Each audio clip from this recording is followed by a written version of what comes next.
The United States now operates a shadow war economy. This is not a state of total mobilization. There are no national drafts or widespread rationing. Instead, it is a persistent, low-grade conflict fought with economic tools. Tariffs, targeted sanctions, export controls, ballooning defense budgets are the new artillery. These instruments are not deployed randomly.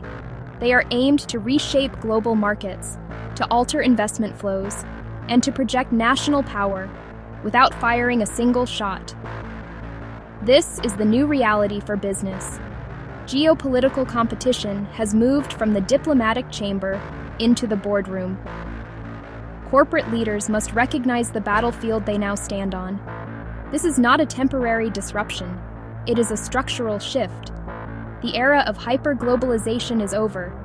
Frictionless trade, integrated supply chains. In its place, a fragmented world where interdependence is a vulnerability.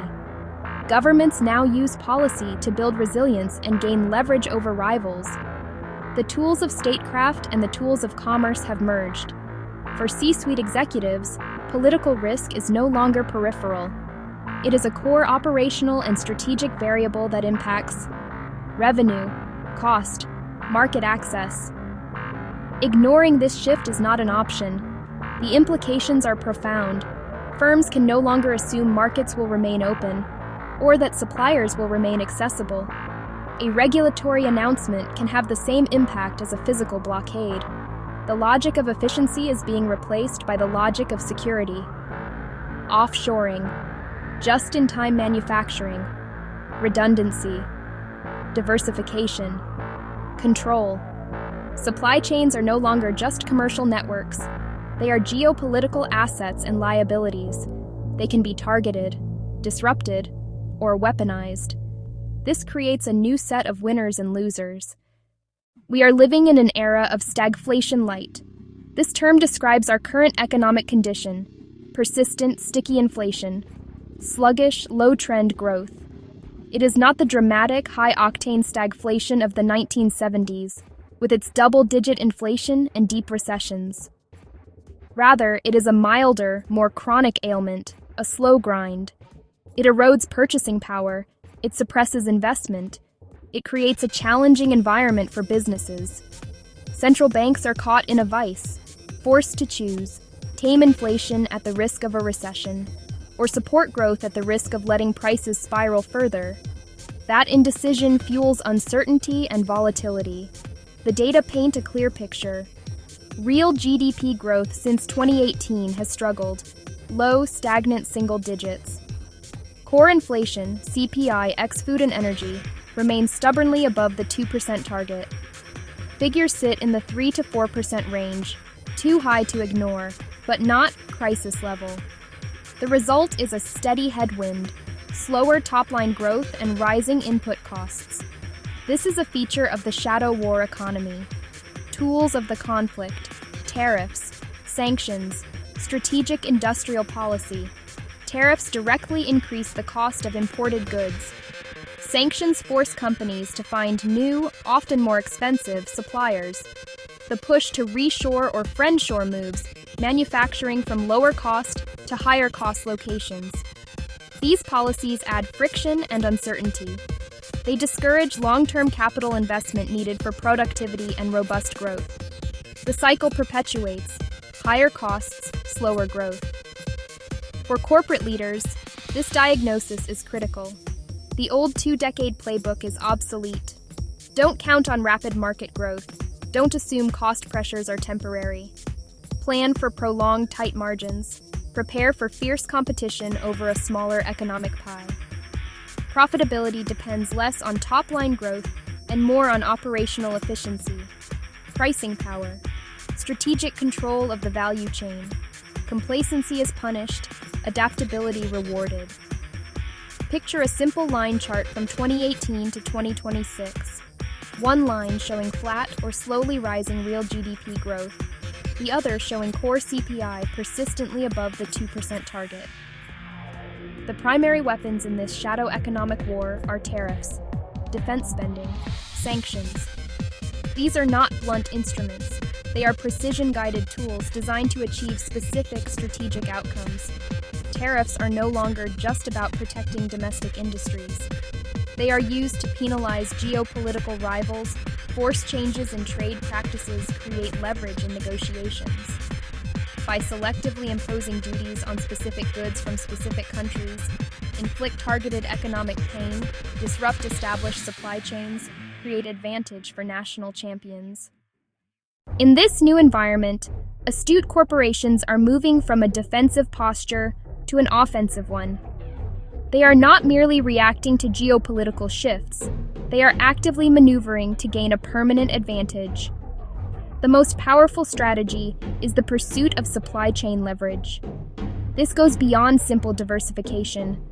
It involves identifying the most critical nodes in a value chain, a specific raw material, a proprietary technology, a specialized manufacturing process, and taking steps to control them. This can be achieved through vertical integration, such as acquiring a key supplier, or through exclusive long-term contracts that lock out competitors. The goal is to turn a potential vulnerability into a source of incontestable market power. Asset grabs and hostile takeovers become primary tools in this contest. The uncertainty and margin pressure of Stagflation Lite create opportunities. Companies with fragile balance sheets or acute supply chain exposure become vulnerable targets. A well-capitalized firm with a clear strategy can use these moments of weakness to its advantage. It can acquire a competitor at a discounted valuation, gaining not only market share, but also valuable technology talent-supplier relationships. Hostile bids, once seen as overly aggressive, are becoming more common as companies race to consolidate control over their industries before rivals do. A strong cash position is no longer just a defensive buffer, it is an offensive weapon. Another key maneuver is the creation of proprietary ecosystems. This involves building a network of suppliers, partners, customers that is insulated from the volatility of the open market. A company might invest in developing its own software platform, forcing its suppliers and clients to adopt it. It might co-invest with key partners to build a new manufacturing facility in a politically stable location. These moves are expensive and require long-term vision, but they create a moat that is difficult for competitors to cross. By controlling the standards and infrastructure of their specific market, these firms can dictate terms and capture a disproportionate share of the value created. Finally, successful firms are weaponizing information and compliance. They are investing heavily in political risk analysis, regulatory intelligence, to anticipate policy shifts before they happen. This allows them to preposition assets, adjust supply chains, lobby governments to shape regulations in their favor. Furthermore, by building a world-class compliance infrastructure, they can navigate the complex web of sanctions, export controls with confidence, while less prepared rivals get bogged down in legal challenges or are frozen out of markets entirely. In the shadow war economy, moving faster and more decisively than the competition requires knowing the rules of the game better than anyone else. The era of Stagflation Lite and the shadow war economy demands a new playbook for the C-suite and the board.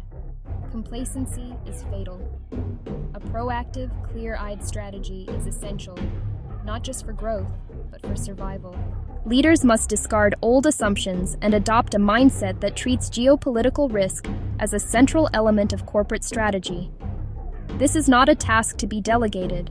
It must be driven from the very top of the organization. The following checklist provides a direct, actionable framework for navigating this new terrain and turning systemic risks into strategic opportunities for market dominance. It is a plan for winning. First, you must relentlessly map your vulnerabilities. This is non-negotiable. The board must mandate a comprehensive, top-to-bottom audit of the entire value chain. This is not just about your direct Tier 1 suppliers. You must map your dependencies down to the raw material, the specific subcomponent, the single-source software provider. Identify every single point of failure. Which inputs come from geopolitically volatile regions? Which components rely on a technology that could be subject to export controls? Which customers are in markets that could close overnight? Create a red list of your top 10 vulnerabilities and review it at every board meeting. Second, you must build strategic redundancy and optionality. Efficiency at the cost of resilience is a fool's bargain. The goal is no longer just in time, but just in case. This means actively cultivating second sources, third sources, even if they are more expensive. It means investing in nearshoring, reshoring key production processes. It means holding strategic inventories of essential materials, treating them not as a drag on the balance sheet, but as a critical insurance policy. This costs money, but the cost of inaction is far greater. The ability to switch suppliers or production locations in weeks, not years, is a formidable competitive weapon. Third, you must weaponize your balance sheet. In a world of slow growth and volatile markets, cash is king. Maintain a strong liquidity position and secure credit lines before a crisis hits. This financial firepower is not just for defense, it is for offense. Use it to acquire distressed competitors who failed to prepare. Use it to lock in long-term supply contracts when others cannot. Use it to invest in proprietary technology or infrastructure that creates a competitive moat. In the Stagflation Lite environment, capital is scarce, and those who have it can dictate terms and reshape their industries by acquiring assets at bargain prices. Finally, you must hardwire your governance for speed and decisiveness. Create a dedicated geopolitical strategy committee at the board level, staffed with your most astute directors. This committee should run regular war games and stress tests, modeling scenarios like a key supplier going dark, a major market being sanctioned.